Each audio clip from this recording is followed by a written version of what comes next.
Okay, we'll be kicking off this month's webinar of CYSEC Alert, and the topic for this month's webinar is Cybersecurity 2022, Getting Started. And with that, for those of us who are probably joining us for the first time, I'll use this opportunity to actually introduce this amazing platform. This is CYSEC NG, which is Cybersecurity Challenge Nigeria, and we are focused on bringing Nigeria's brightest and best people who are more interested into joining the cyberspace, connecting them to opportunities. We do more than just that. We offer certifications on different aspects of cybersecurity, and that is really recognized worldwide. We do custom testing services, penetration testing, and a lot more. And I want to be sure my co-host is around. I personally, my name is Precious Olives. I'm a cybersecurity engineer, certified ethical hacker from MESI Council.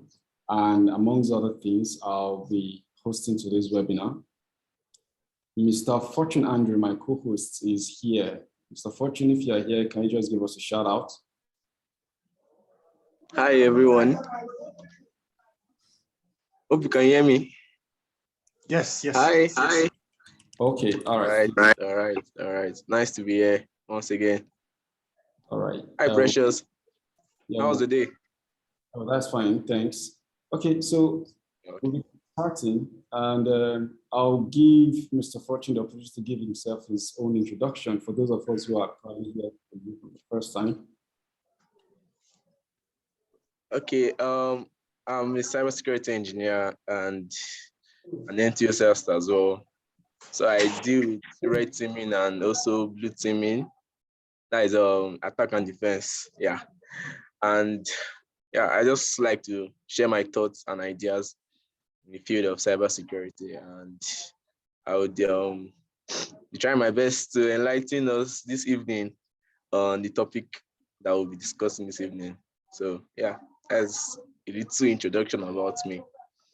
Thank you.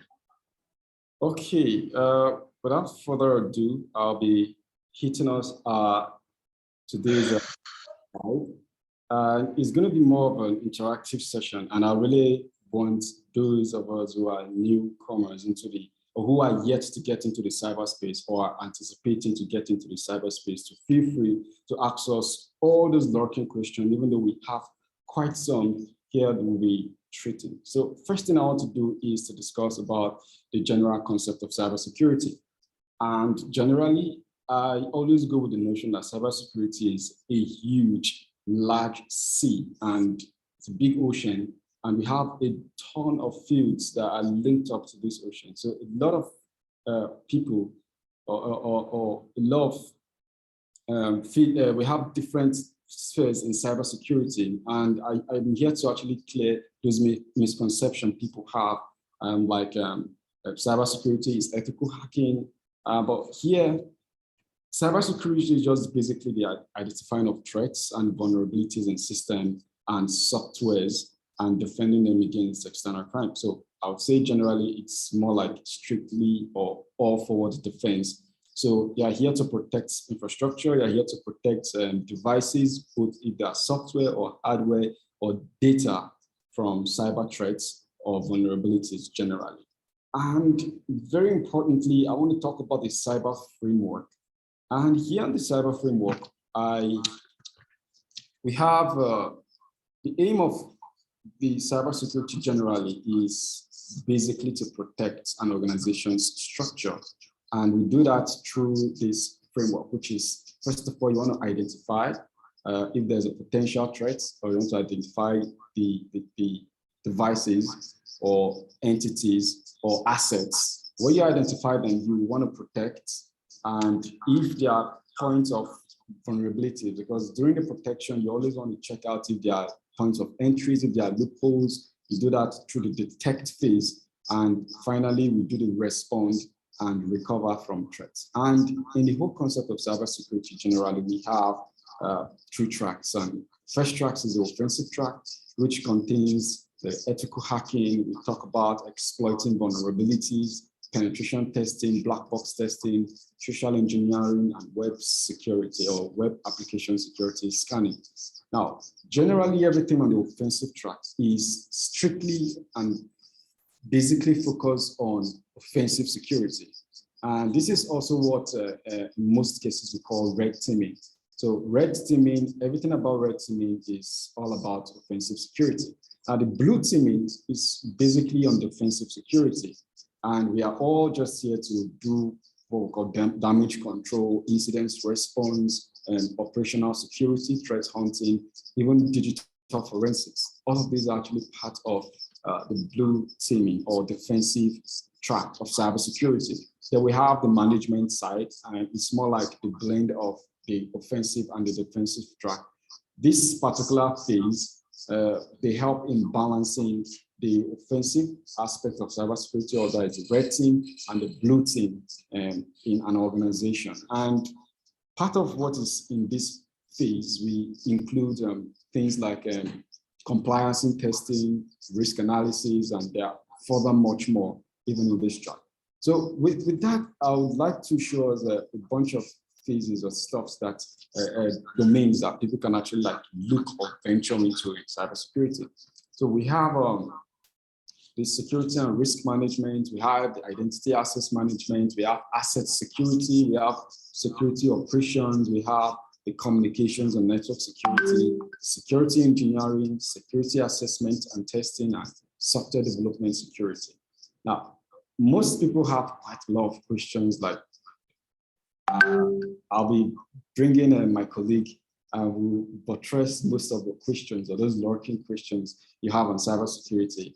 But before we do that, let me go to one more final phase of my presentation, which is more like me trying to address the different tracks in cybersecurity and trying to bring them together.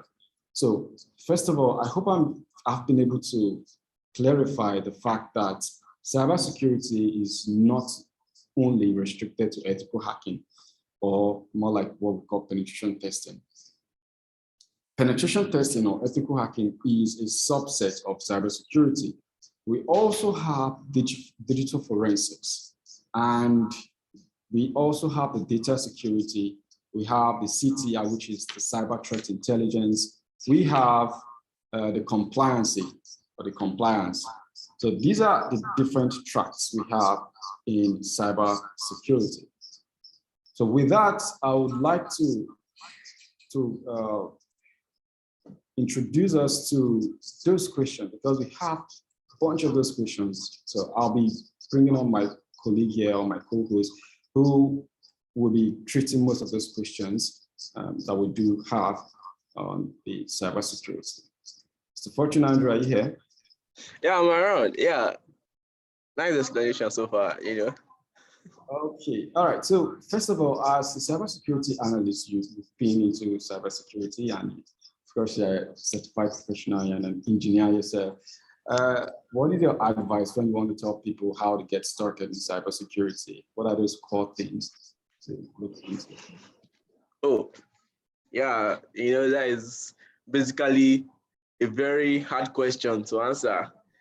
I would say, from our point of view, it's very hard because, you know, everybody is different. We are all different. And then me pinpointing what worked for me might not actually work for another person. So like you earlier said, you actually showed some different parts in cybersecurity. Cybersecurity is a very broad field.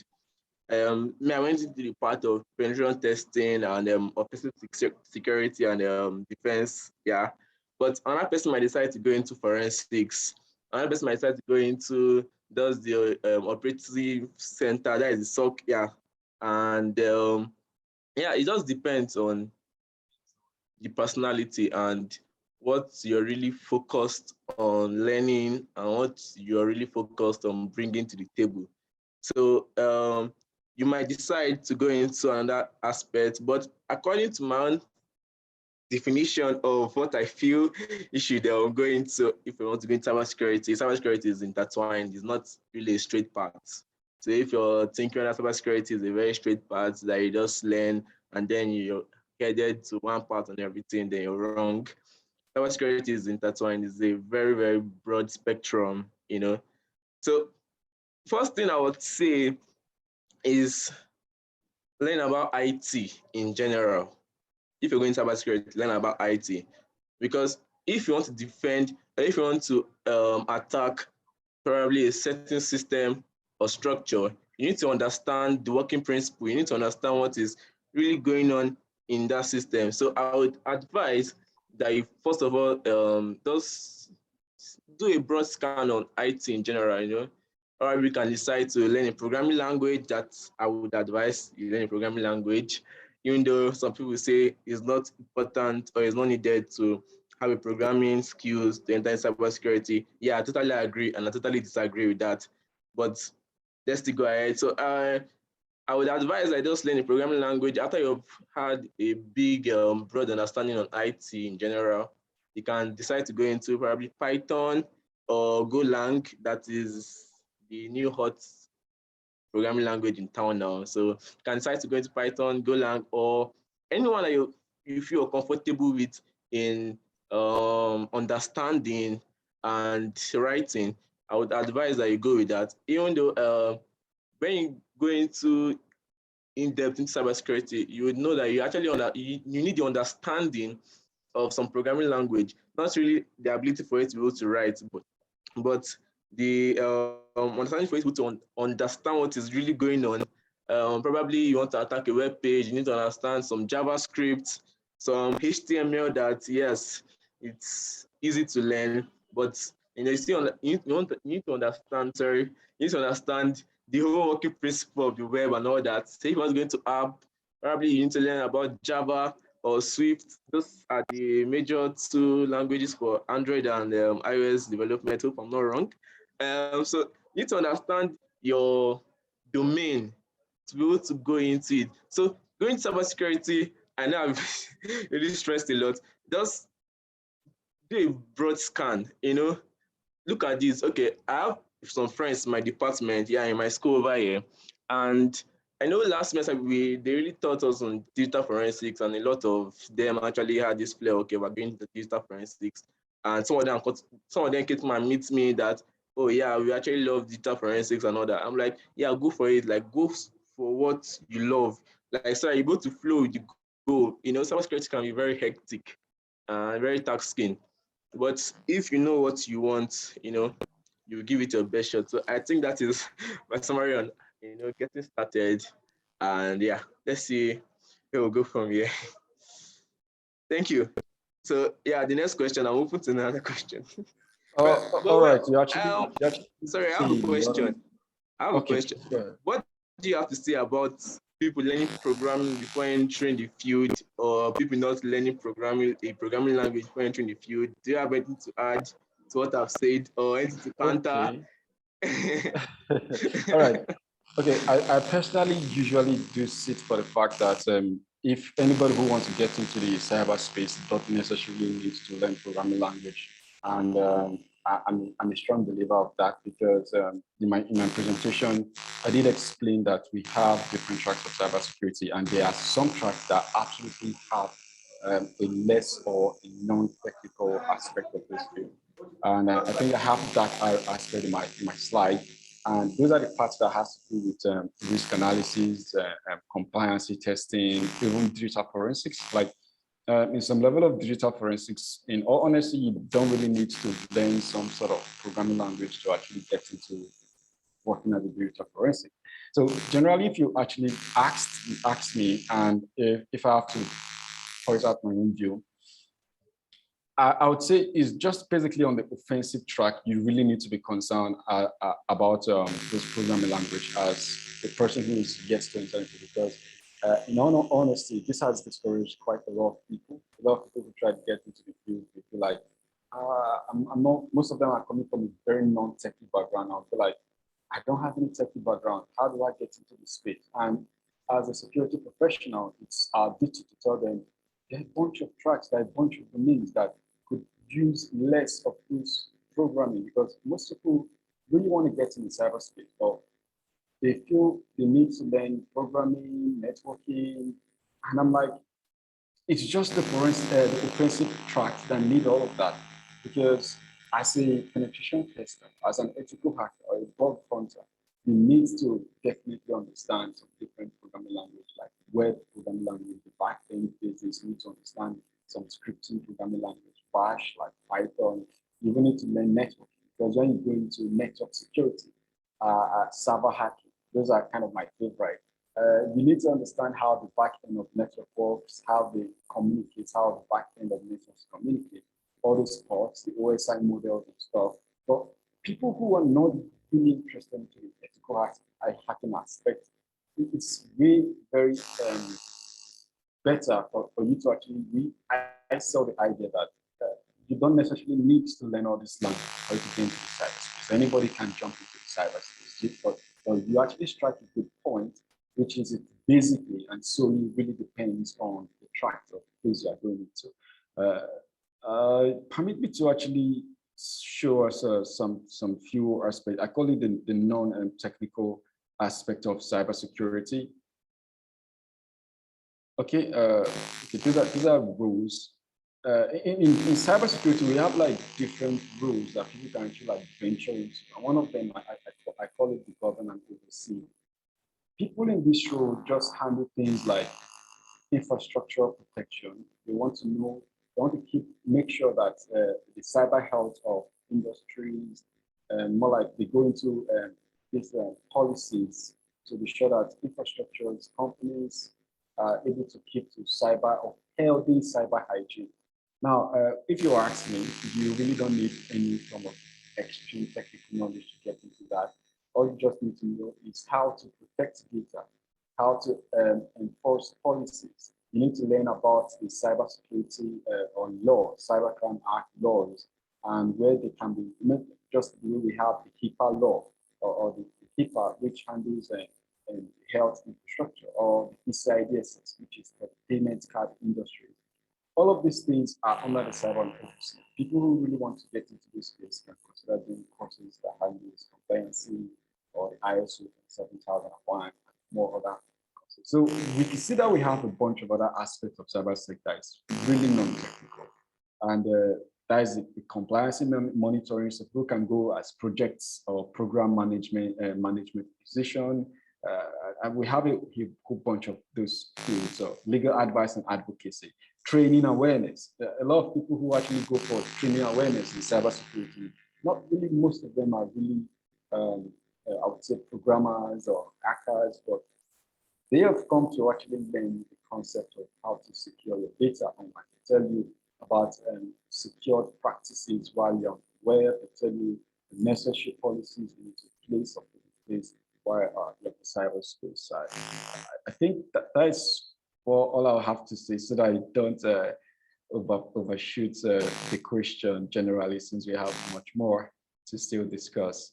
So I think I would like to quickly jump into another aspect of the questions we have here, which is how do you get experience in the field generally? Mr. Fortune, I'm sure you probably like listed other aspects of cybersecurity.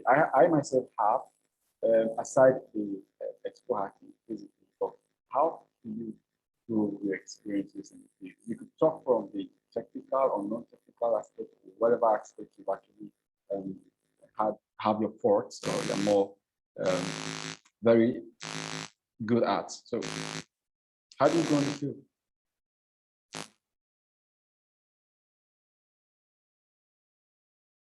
Okay, Mr. Fortune. Okay, well, I guess I would just have to take that and give it up on my own 2 cents. Generally, as people who enthusiasts who are yet to get into the field, there are a lot of questions people come up with, like, how do we get experience in the field? Because most of them are just wanting to start. And my general 2 cents about this whole thing is, I've seen in most cases, and I'm still an advocate of agreeing that when you want to get into cyberspace, it's no big deal for you to just jump right into it. And one good way of gaining experience is by actually carrying out real life projects.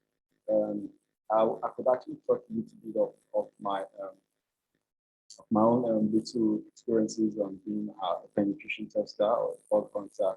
And I think that is one of the interesting aspects of supporting. One aspect we actually focus on, I'll start from the offensive track. Whoever is on the offensive aspect of cybersecurity and you are looking to delve into and to build your experiences, one important thing I really want to need to know is if you get into CTFs, we call them capture the flags. They're more like an online simulation hacking games that have been put there. It's different level of difficulties. They are ones that have a very light starting point. Usually, if I could call names like platforms like Hackable, most people, those ones are really, really technical and meant for pros.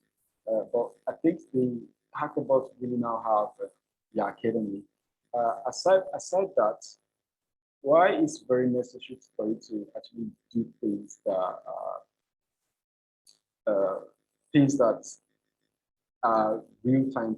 I prefer to actually use real scenarios to grow in the field because along the line, you'll be working with real stuffs. If you're a pen tester, along the line, organizations will get to call you, they want you to carry out pen testing.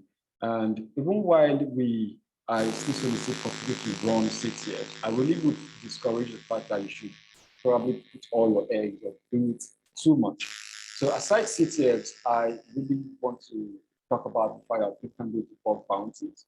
Now, the reason why I don't really advise upcomings to spend so much of the time in CTFs are just basically because of the fact that you've learned how to actually penetrate into systems. But how do you make a report? How do you write reports for systems you've successfully penetrated?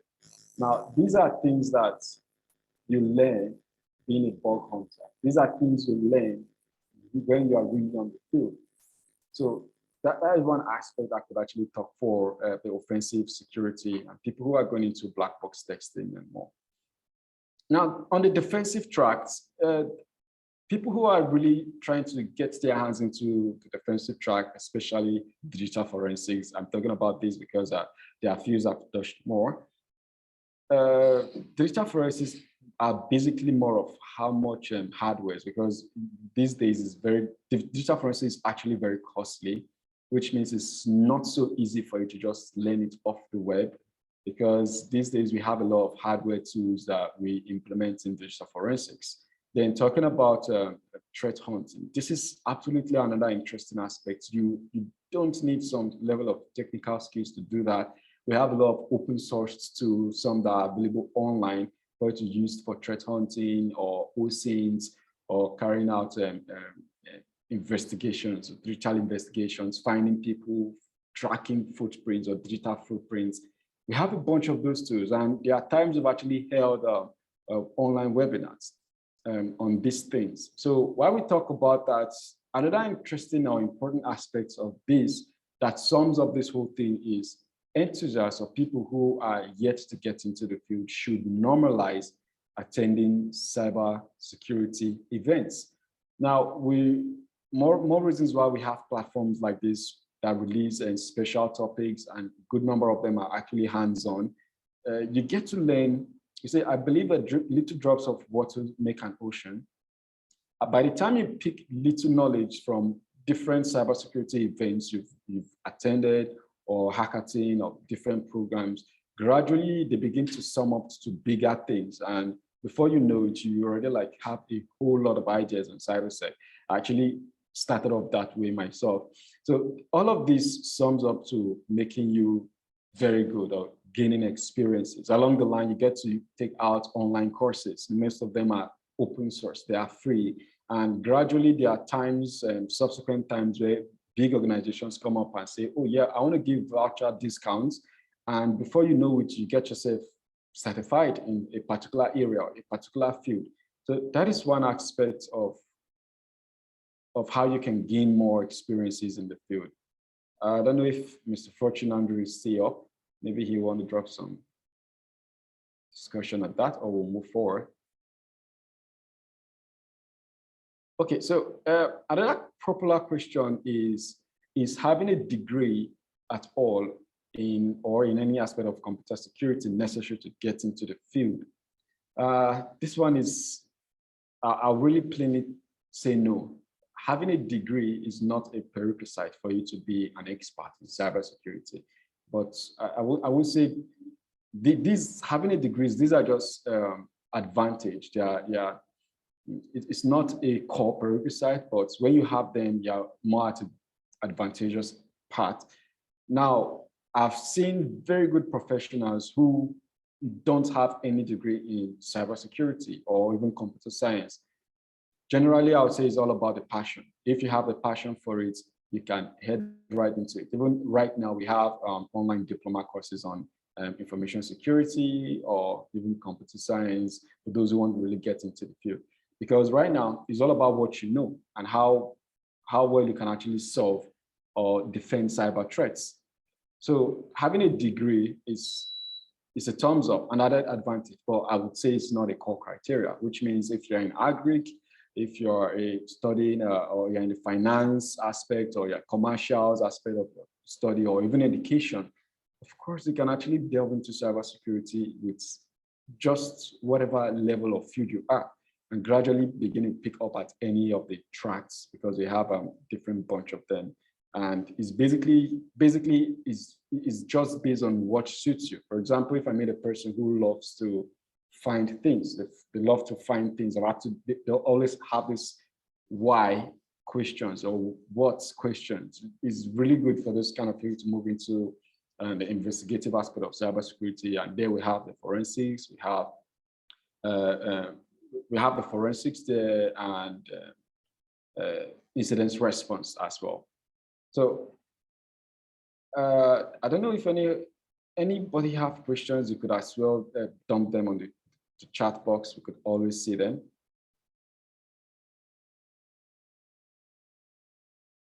Okay.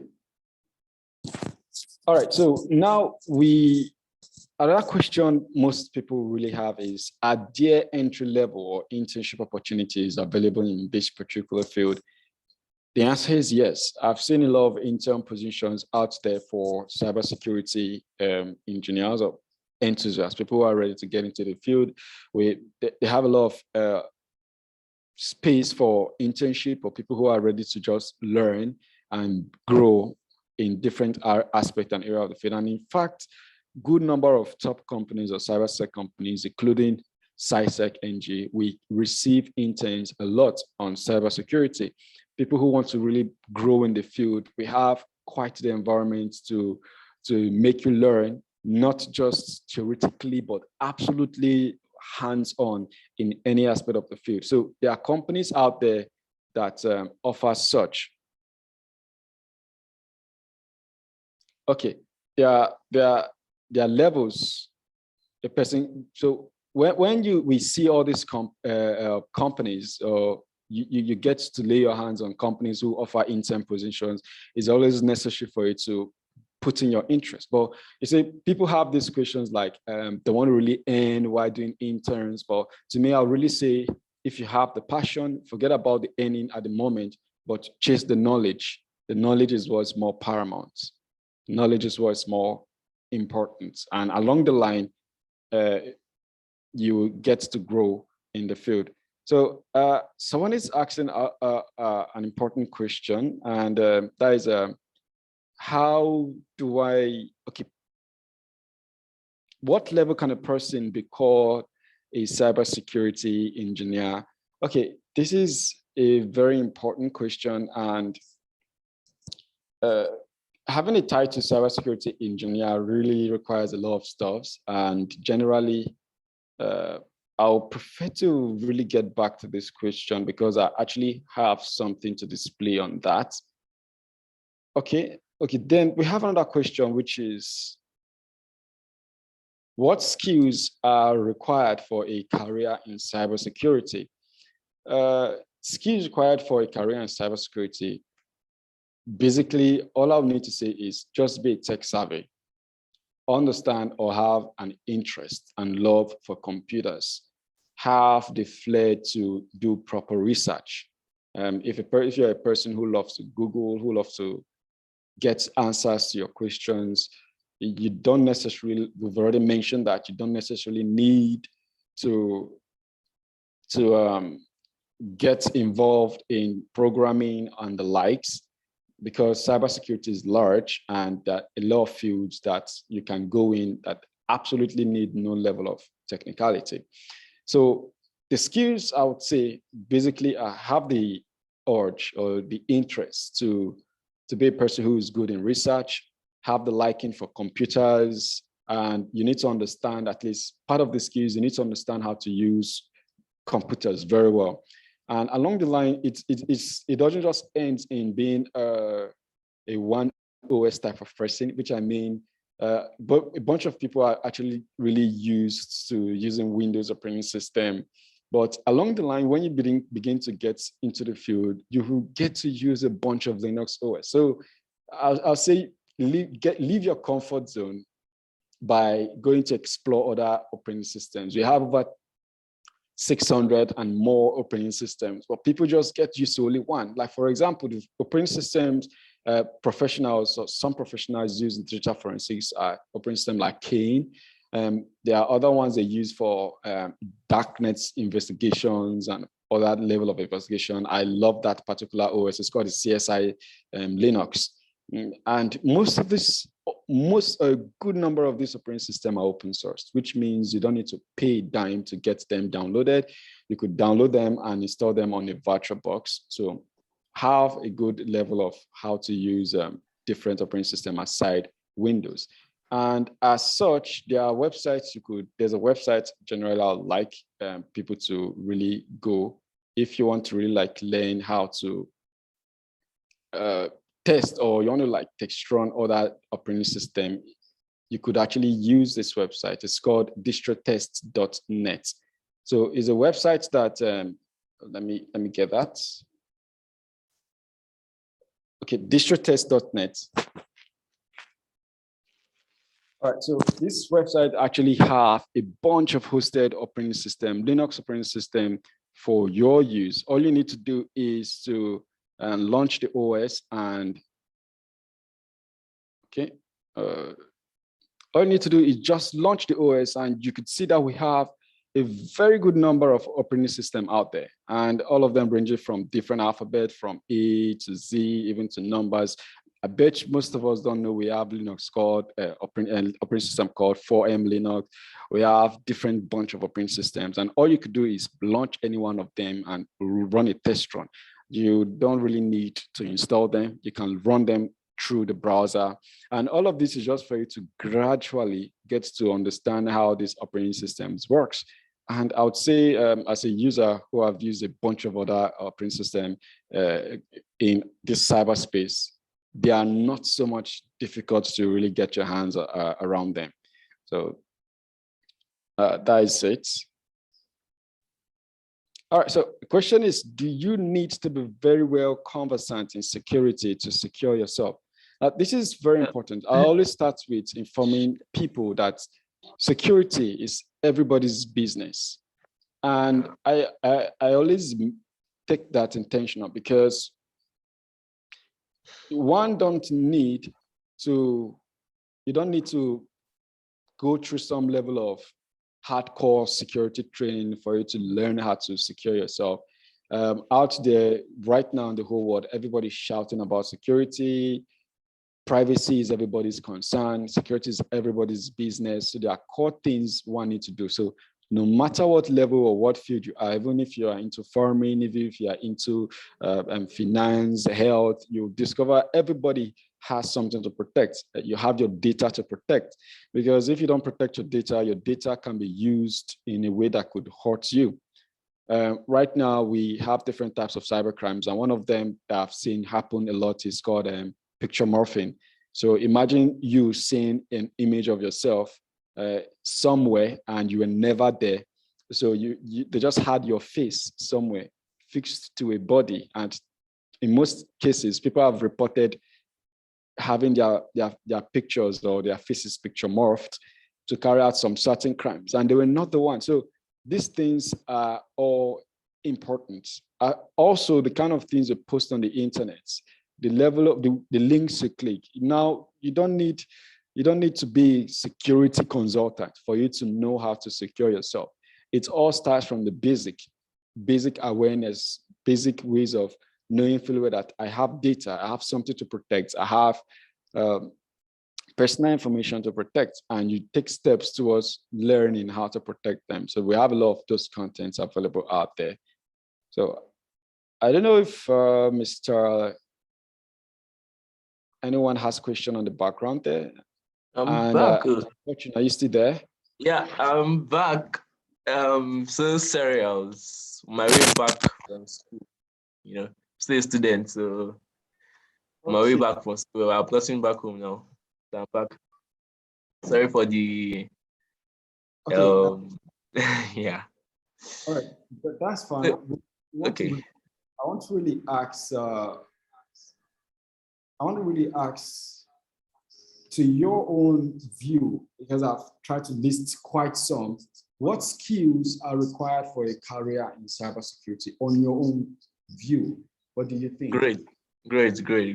Now, in 2022 already, so I think you should start exploring new and different operating systems, because now you might be saying, okay, I don't use Linux, but Linux is widely used in almost all the devices today. So I advise that you learn Linux, learn the command line, the terminal in general. Yeah, so I would suggest you learn Linux, you understand it. You might not go in depth, but at least a little understanding will help you far. Yeah, and like I said earlier, you should just learn the programming skills. A programming skill rather. It's a programming language. It will actually help out a great deal. Then, if after all that, okay, you're like, okay, name those, then you can start exploring the world of networking, because now you need to understand the whole network, what is really going on. You need to understand about ports, protocols, and the way stuffs are being passed across on the physical layer down to the OSI model and everything, to understand networking in depth. And once you're through with that, then can I start exploring other aspects? I'm sure I've spoken in depth about earthquake and all this one, all this. So yeah, so can I start exploring other core major aspects about security? They can participate in capture the flag events. That is when you'll be given gamified challenges for you to solve, in which I would stand on my word that I'm what will I say? Should I say an activist for CTF? Yeah, I actually love CTF, so I would suggest, I'll say you go into CTF, Yeah, it's fine if you don't understand it in depth before going to the competition, but at least it would it would expose you to the world of cybersecurity, because in most CTF you have the aspect of web security, cryptography, forensics, malware reverse engineering, then binary exploitation, and all that. So you should also explore the world of CTFs.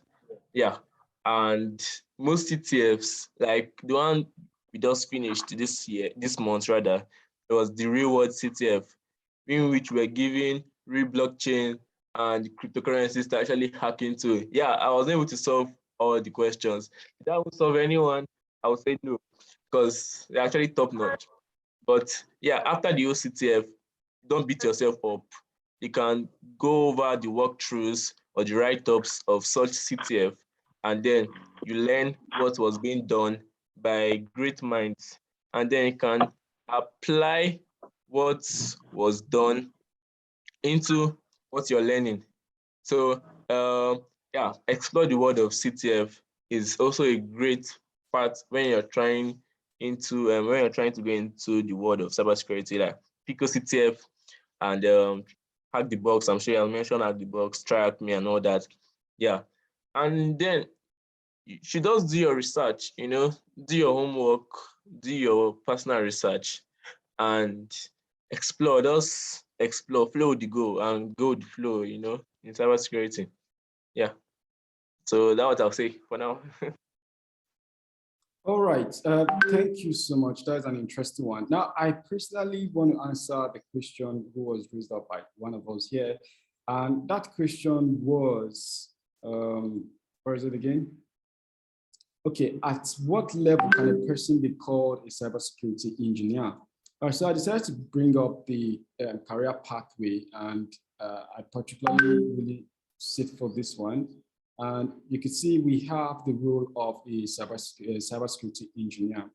And you could see this is different job openings. We have over 59,863 job openings, and you can see the average salary is over $105,000 for a cybersecurity engineer out there. But before you actually call yourself a cybersecurity engineer, you need to understand some core things. Number one is you need to be good in networking. And networking, you can see when we select the networking as a networker, or when you learn networking, you have the ability to play all of these roles. And from any one of these roles, you could transition into becoming a cybersecurity analyst. And whoever is a cybersecurity analyst can navigate to become a cybersecurity engineer. And as an engineer, let's see, all roles that really points to an engineer. You need to know networking, you need to have a core knowledge of software development, systems engineering, and such you become an analyst, you become a consultant and a penetration and vulnerability tester. So yeah, most of us, when we use the term I'm a cybersecurity engineer, we've actually played all of these roles in most cases. I've had my fair share of pen testing, security consultancy, and as well security analyst. So when you pass through all of this and having all of this core knowledge, you could actually call yourself a security engineer. But in most cases, it still depends on roles you are being given. I've seen security engineers who just strictly play security managerial roles in cybersecurity. There are some who just restrain themselves to being a security analyst. But everything, most of them are really quite interconnected. I hope I was able to answer this particular question. Okay. Somebody asked. Can I add something? All right, fine. Please go ahead. Yeah, but I'll just add to what you said. You know, I was actually listening to a recent podcast, and the question I was asked was, at what point should one call himself a hacker or a professional in cybersecurity and everything? And the person was like, there was no point you should call yourself a hacker or a professional. Yeah, I know that's a very controversial statement, but then, you know, since we learn every day, so I guess we should just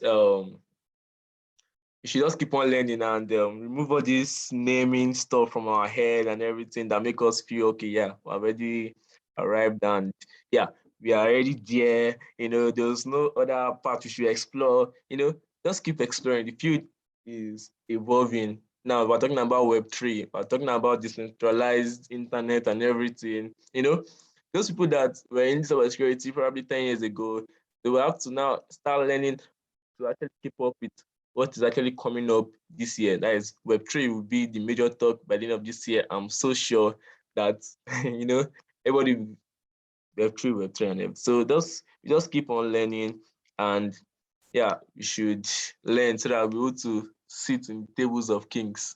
Yeah, that's what I had to add to what you just said. All right, that's an interesting one. And the chat box are actually like really booming with a lot of speech and statements. So on legacy is saying, but there's so much power that comes from being a hacker. Yeah, I would say, just the way we all know that with great power comes great responsibility. I usually say cybersecurity is like a two-edged sword. The honest fact is there are times whereby you are so much in depth into this field and you begin to lose focus of some certain things. So most likely trying to balance things, the balance is very important. And I won't lie, it's really difficult to get to that. So yes, power comes from being a hacker. In all honesty, I can't really take that away from anyone because I've been in this position. In most cases, you get to be like, though it changes your perspective about things. When you come into an organization or a group of people and you see, in most cases, it's more like seeing all the vulnerabilities or all the loopholes they have left open from leaving their PC screens or PC on without passworded. And most times, a lot of thoughts come into your head like, these people, did they even understand what they're doing with a USB rubber ducky? They could actually get hit by different types of malwares or ransomwares and more. Yeah, it does come that way, but in most cases, we are all here talking about how to be ethical. We're talking about how to be professional in the field. And being a professional is one needs to really learn how to curtail their hunger in most cases. All right, so one person who mentioned, who said that he's a novice in this field, and in this field, where to start, and he's looking at, okay, I'm a novice in this field, where to start and having a mentor to help me grow. So please, where can I start from? All right, so usually, it all starts from one thing. I've mentioned, first of all, the passion is necessary. After the passion, get a PC, a good PC. Install a Linux on a virtual machine, or if you're a person who loves to install a bare metal like myself, which is dual boot, go ahead and do that. And that was something I did years back. I had this Linux on my PC, and I don't know jack about it. And all I planned doing was to just spend a good number of my hours on Linux and hover around the whole thing, solve and learn some stuff about how to use it. So generally, there's a role for mentoring, and it's very necessary. It comes in places where one needs to decide. Because in all honesty, deciding your role is one of the most difficult aspects of cybersecurity, because it's so large. Along the line, you get to see your friends or some other people talking about forensics. You get to hear some other people talking about, I'm a incident responder, I do SOC, I do cloud security. And along the line, you are thinking of gathering all of this at the same time. But in most cases, when you have a mentor who have passed through these fields, they can tell you, okay, based on the kind of person you are, I feel this is where your strength is. It also helps in guiding, helping them direct their research knowledge. But when you want to start, or if you want to start, get a PC, get a virtual machine, install your Linux there, browse, you have YouTube out there, browse and browse a lot. All those questions you have, like it's always important to ask yourself I ask myself those questions a lot. How is this hacked, or how was this hack being able to be pulled? How can I break into this thing with only this information I have? Those how questions give you in-depth knowledge on how to make your research. And by the time you begin to search of how to do that, one thing links to another. There are times about I was trying to solve a particular problem or try to break into a particular infrastructure, and one thing led me to learning on that thing, and one thing leads me to learning on that thing. And before you know it, you're already good at a particular thing. Yeah. Can I add to what has been said, what has been established? Okay, yeah, please feel free to do that. Yeah, so now you actually say about them getting laptops, or sorry, having a good PC. Yeah, but to be honest, you can actually start learning cybersecurity by actually borrowing a PC, because I believe if you are, to be honest, I bring up a lot of controversial statements, because in a country like ours, where the exchange rate is kind of different from the dollar, yeah, I know I'm going to complain about that, but we have to be realistic.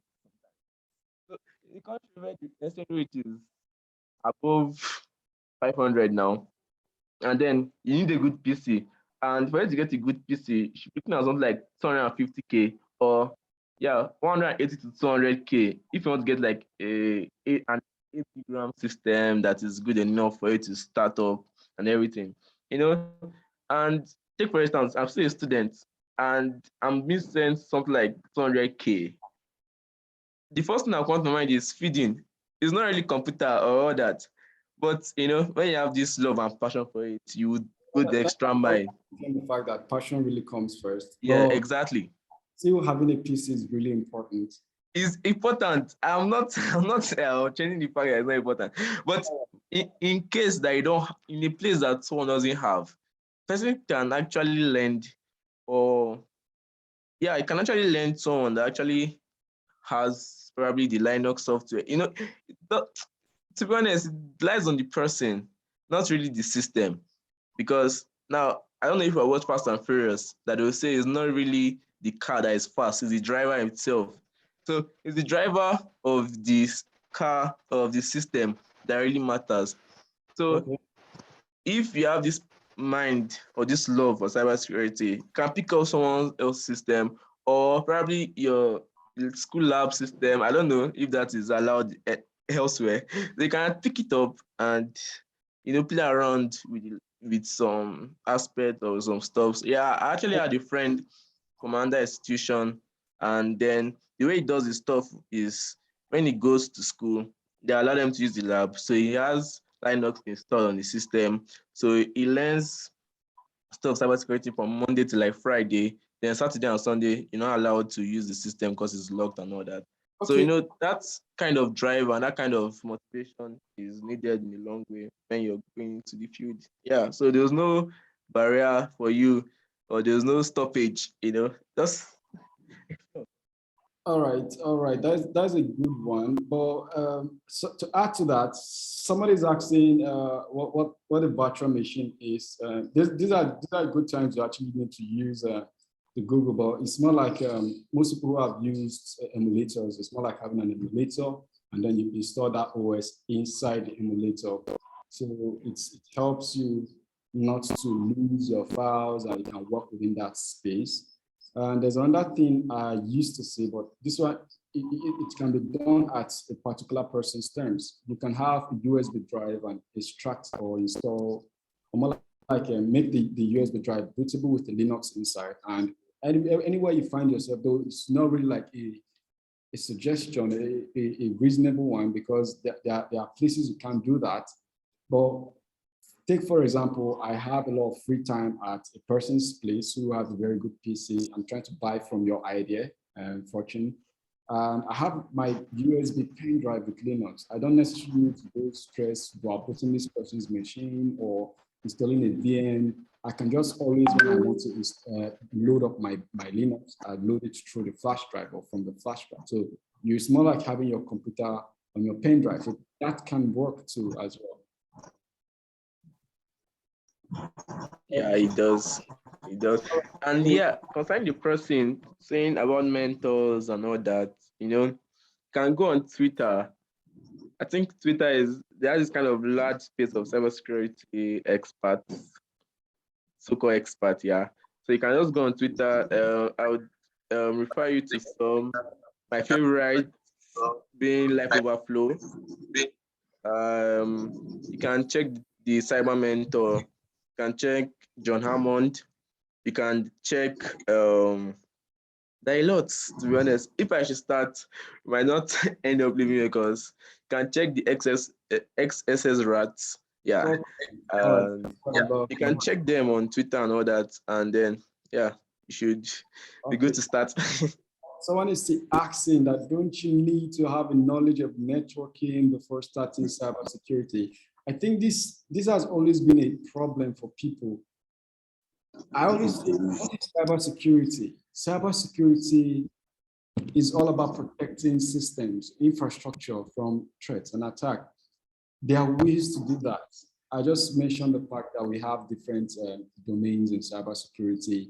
We have ethical hacking, we have digital forensics. You see, everything on the blue teaming aspect of cybersecurity has to do with less or no knowledge of some core technicalities. For example, if I want to understand about risk analysis and risk management, I don't necessarily need to go be a networker, understand how the OSI model works or how to connect switches and hubs and stuff like that. Or if I'm doing the governmental aspect of cybersecurity, training and awareness, you probably might not need to get to use all of those core skills. So there are fields in cybersecurity that you can venture into without having that your technical knowledge, networking or programming. For example, we have computer science. We agree with you that in the whole computer science, for a lot of people who are in school, some people feel as a computer scientist, you must know programming. Why some people they are computer scientists, but they have nothing to do with programming. All they probably do is that different aspect of computer science that doesn't necessarily need programming, like the hardware aspect. You don't need programming to get to repair a PC. You don't need programming to become a UI UX designer. You don't need programming to become a graphics designer. And you get to see people who graduate from computer science actually navigate to different aspects. There's an aspect of video editing and much more. Now, all these aspects falls under computer science, but you get to see that you don't necessarily need to learn all these programming skills to venture into any of those. So same thing works in cybersecurity or in the cyberspace. We have a bunch of those places. I think I probably would need to show that aspect again. That there are a lot in the cyberspace that you don't necessarily need some. All right, so these are offensive, defensive, and the managerial aspects. I think I need to show us other rules in security that need less programming.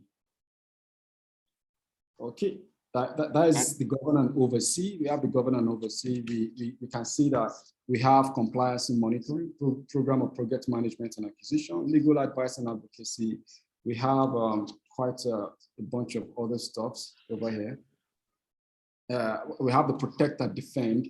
Under the protect and defend, we do incident response, cyber defense infrastructure support, cyber defense analysis. These don't necessarily need core skills in programming, but you need to really understand how to use operating systems and navigate around them. And they have the security provision, but we have the risk management, we have system requirement planning, we have test and evaluation, and so much more. So I hope I'm still able to clarify that for some people. Okay, before any other thing, I guess you probably don't have any other question because there's a very important question. Okay. Can I add something? All right, please go ahead. Yeah, I don't know if you forgot to mention that Google is your best friend in anything, like anything you're trying to do. Probably you're confused if Linux and Windows OS can be installed on the same PC and you want to know how to install them on the same PC. Yeah, like he said earlier on, you can do a boot or use a VM, that is a virtual machine, that is like creating this virtual field in another environment entirely, you know. So Google is your best friend. Don't underestimate the power of Google and just play around with Google. Most of your questions will surely be answered, but don't be swayed aside, you know. Look for good content, great content, not just someone randomly writing some stuff and putting it out there. Know the source or know where you're getting your information from, because now information is power, and without what am I trying to say? Yeah, information is power. I need to have this right information. So, because when I was starting off in cybersecurity, I was lucky to actually have great resource or great people that were in the field and will guide you and all that. But some other people might not have that opportunity. So I would say you filter your information, because whatever you keep in you is what you kind of grow with. So yeah, you should filter what you actually search for and know where you're getting your information from. All right, yeah. That's really a very important one. I think I probably might have missed that, but it's very important to know that Google is our friend. So with that, I would like to welcome Mr. Victor, who is going to take us a little presentation from a professional, a very, very good professional at his work. He has been a cybersecurity engineer, like an engineer for a very, very long time. And more reason why the cyberspace will continue to be great. We have people like him over here. So over to you, Mr. Victor. Our mentor.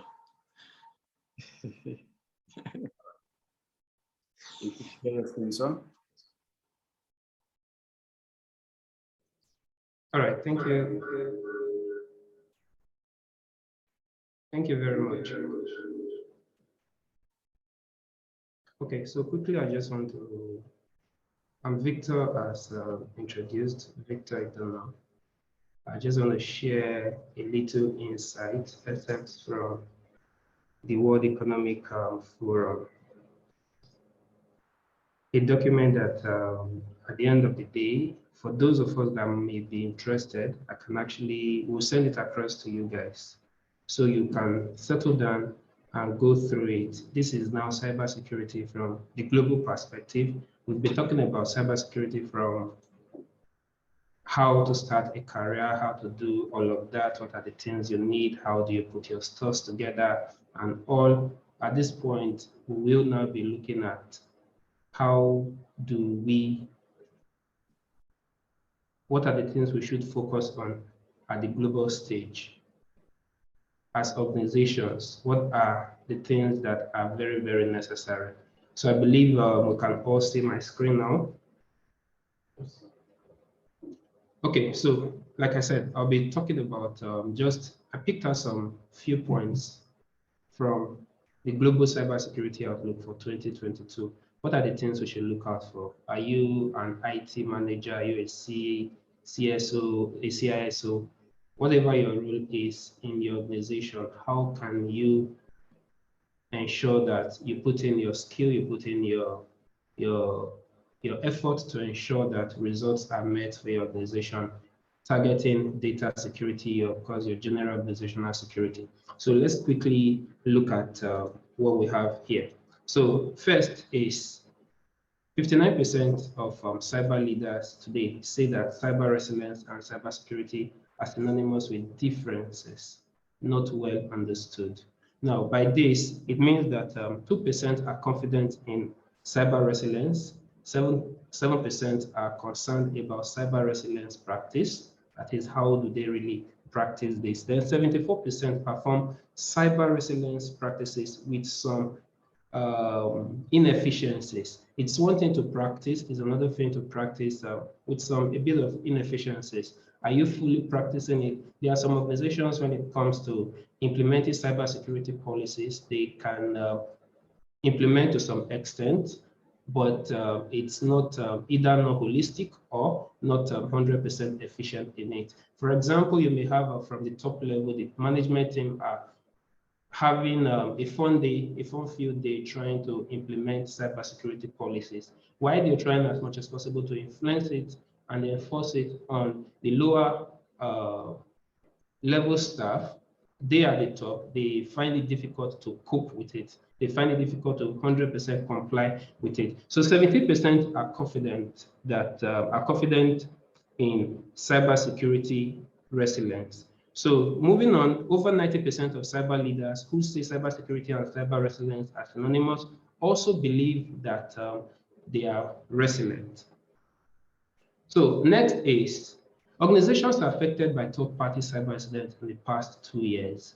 Now, if we are trying to see how we will secure organizations for the next 1 year or in 2020, preferably, and you really, really need to ensure that your organization data is safe, you should be able to look at your past events. What are the occurrences in time past? So for our case here from the World Economic Forum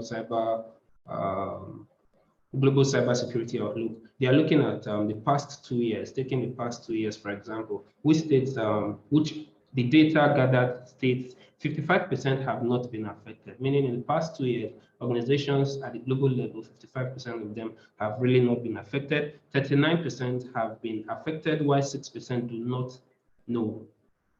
They don't know whether they've been affected or not. So next is, I'm just going to be fast so we could really, because of time, the aim of this is while we are looking at cybersecurity for 2022 overview, we should look at how do we get started. And if you're in that space already as an expert, as a professional, as an engineer, be it whatever role you're playing in your organization, you should be able to also be able to predict into the future. Because at the organizational level, it's now more of what security solutions you have in place deployed.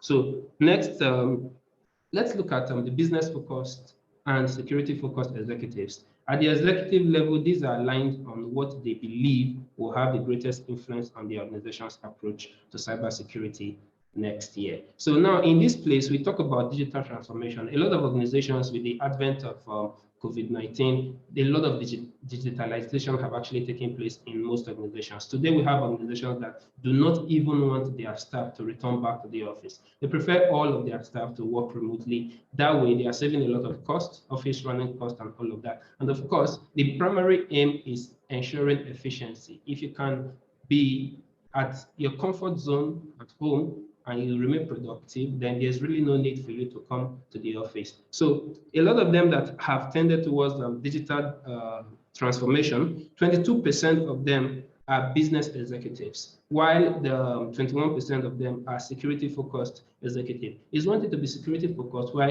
it's another thing to be business-focused. Some persons, take for example, you may be security-focused by ensuring that, okay, all data within your organization, for your customers, for the organization itself, are safe and secure. While on the other hand, the business focus, they don't really mind, well, whatever happens, if anything happens, it's just for me to come out to the public and possibly apologize. And in a space of a week or two, the matter dies out and nobody remembers that again. So they would rather want to ensure that their profit is covered while not really paying 100% attention to security. They have security in place, but really not of 100% priority. So next is the third-party software attacks. Third-party software attacks by the business executives, they have 21% and 18%. If you go through all of this, like I said, if you're interested, we'll send you the document, right? So you can actually settle down and have a holistic view of what has happened in the past 2 years, what will likely happen in this current year. And if you're really making projections into the year 2022 as a security personnel within your organization, these should be able to guide you in making your decisions. So next, let's look at what are the personal cybersecurity concerns of cyber leaders. According to the report, 10% loss of personal assets by cyber attacks. So these are personal cybersecurity concerns to cyber leaders. In your organizations, what are your own specific concerns when it comes to cybersecurity? From the record, 10% relates to loss of personal assets by cyber attack.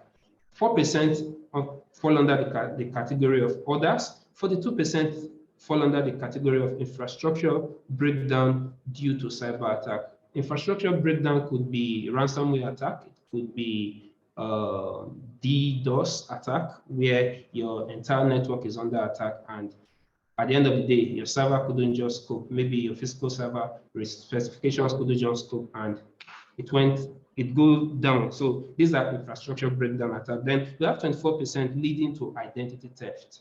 Yes, a lot of in the year 2021, there was this rapid cyber attack that was trending, which is called BEC, business email compromise. That attack was very rapid in the year 2021, where a lot of persons were trying to, especially the admin department or the admin email of organizations, was always under attack. A lot of cyber attacks were coming in pretending or purporting to be from the admin, telling you your email quota is full or your email password has expired. You need to update your email, else you will no longer be receiving email. A whole lot of stories. We received a whole lot of business email compromise attack reports in the year 2021. So all of this is tending towards identity theft. If you're not careful, your identity can be stolen, and if stolen, of course, they could use it to launch attack against you or against your network. So 24% fall under that category. Then we also have 20% resulting from ransomware attacks.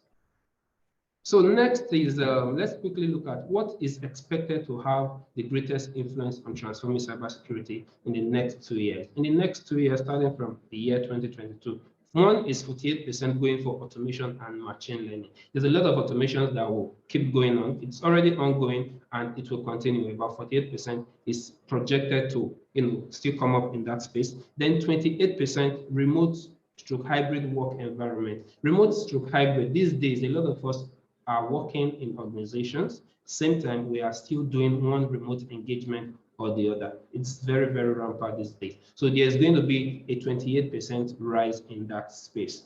So Let's look at the volume of data being processed per minute on the internet as of the year 2022.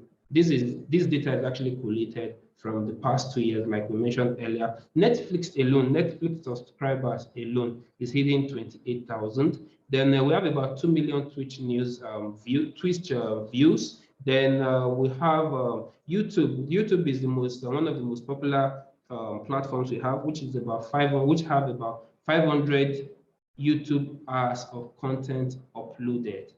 Then let's even look at WhatsApp. We have 69 million WhatsApp messages sent every 60 seconds. These days, a lot of us prefer WhatsApp conversations even to phone calls. You would rather not even receive call, because with WhatsApp communication have been made so seamless, and to that, the number of messages sent per second is on the rise. And as at when this was generated, 69 million messages is recorded to be sent every 60 seconds. So the things we will be looking out for in the year 2022 covers the area of ransomware attacks, social engineering, or then of course malicious insider activity. A lot of organizations fall prey or become exploitable through malicious insider activity. Activity can range from a disgruntled employee. It can range to staff not having the right awareness or the right skill. So that fall into that category. So basically, what are the things that could lead to cyber attacks this year? We should be looking at infrastructure breakdown due to a cyber attack, identity theft, and ransomware. So with this, like I said, if you're interested, we'll send you the document, and you could settle down as a security personnel within the organization, engineer, director, department head, as the case may be. Go through all of this, understand the projections for the year 2022, and definitely this will help you in ensuring that your IT, your cybersecurity policies, your standards, your controls, your frameworks, they are all properly implemented. Remember, we made mention of a point earlier. There is difference between 100% implementation and a little or way below 100%. So we should all ensure that in our organizations for the year 2022, to ensure our security, let's put the right things in place, ensure the right solutions are deployed, and ensure we should take cybersecurity as a priority, because whether we like it or yes, businesses are moving to the internet, and the demand or the rise of internet usage, even in our local environment, it's rising on daily basis. So there's really nothing we can do. It's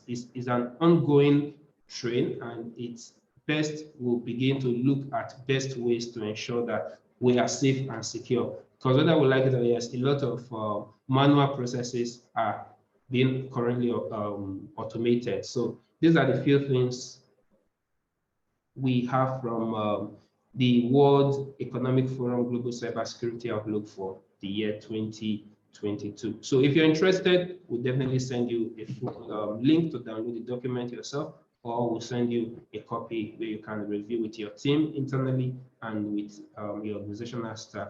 Thank you very much. Thank you, Mr. Precious. Oh, thank you so much. That is quite an amazing presentation so far. And with that, we've actually spent, or we've had a quite long session being spent here on the presentation. And as such, I want to just use this opportunity to pick one or few more questions before we wrap it up for the day. For those of you who have not had an opportunity to ask a question, you can feel free to unmute your mic and ask a question, or drop it in the chat box. And we'll just take about 3, and then we'll wrap it up for the day. Thank you.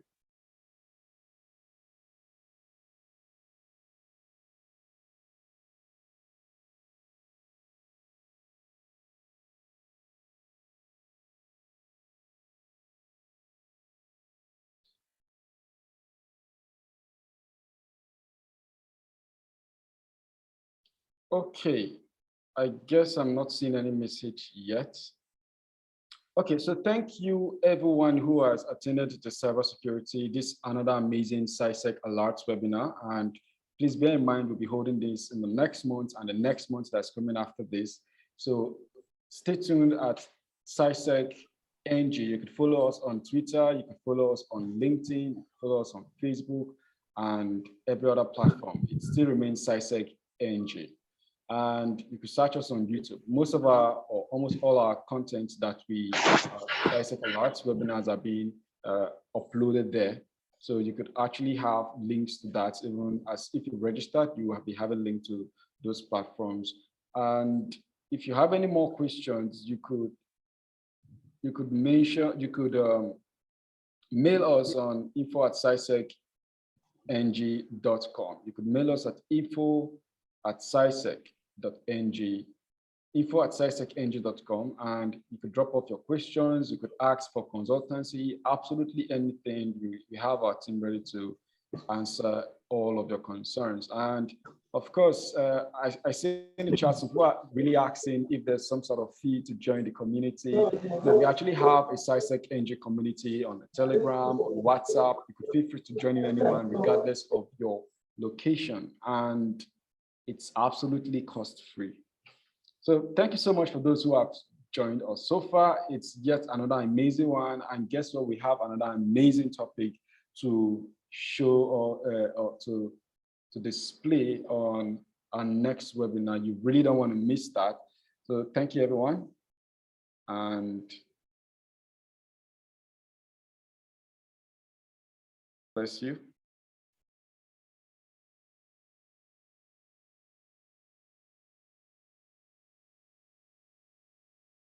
So I don't know, so far, do we still have any questions? Any more questions? Any more questions?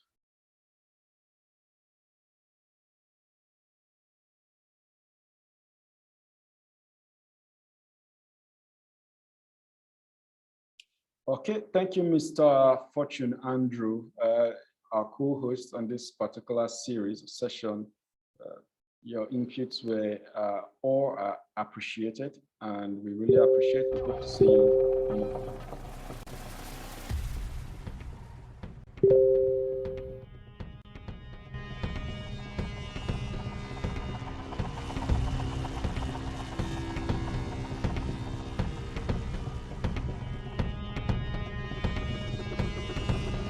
Okay, we just dropped the Telegram link for those of you asking to join the Telegram community. There's a Telegram link. You click on the link and you can be part of the CySec community and join us on our consistent updates on every aspect of CyberSec.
Production.